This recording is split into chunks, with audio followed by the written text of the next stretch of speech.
નમસ્કાર, સેન્ટ્રલ ભારત ન્યૂઝમાં આપનું હાર્દિક સ્વાગત છે। આજે નવા વર્ષની શુભકામનાઓ પાઠવવા માટે ગુજરાત વેરાવસરના પૂર્વ ચેરમેન શ્રી મગનલાલ શ્રી પણ અહીંયા ઉપસ્થિત છે। જે ડીસાને સાહેબ શ્રી જે નવા મંત્રી મળ્યા છે નવા વર્ષની અંદર, શું કહેશો? સૌપ્રથમ તો વિક્રમ સંવત 2082 આપ સૌને અને આપના માધ્યમથી જે લોકો જોડાયેલા છે બધાને નૂતન વર્ષાભિનંદન। નવા વર્ષમાં આપણને મંત્રી મળ્યા છે, ખાસ કરીને પ્રવીણભાઈ માળી, એક એવું નેતૃત્વ કે જેના પર લોકોને ભરોસો છે અને એમની કામ કરવાની ઢબ, એ પોતે ટેકનોક્રેટ છે।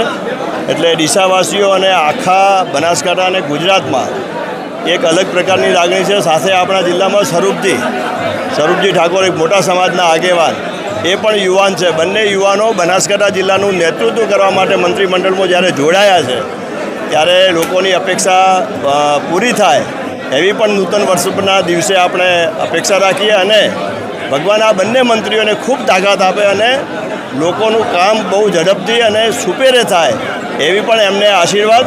અને આપ સૌને ફરી એકવાર નૂતન વર્ષાભિનંદન। સાહેબ શ્રી, જે હવે ડીસાના જે વિકાસની અને બનાસકાંઠા વિકાસની જે વેગ પકડવાની છે, અહીંયા પ્રાણી સંગ્રહાલય બનવાનું છે, અંબાજીમાં ટુરિઝમ સ્થળ મોટું બનવાનું છે, શું કહેશો ભાજપ સરકાર વિશે? દેખો, આપણને એક તો ફોરેસ્ટ વિભાગ પણ મળ્યો છે, એટલે સોનામાં સુગંધ ભળી છે। એટલે વન વિભાગ હોય કે ફોરેસ્ટના કોઈ પણ કામ હોય, અને ખાલી ડીસાનું નહીં પણ આખા ગુજરાતનું નેતૃત્વ જ્યારે આપણને મળ્યું છે એટલે ખૂબ સારા કામ થશે એવો મને ભરોસો છે।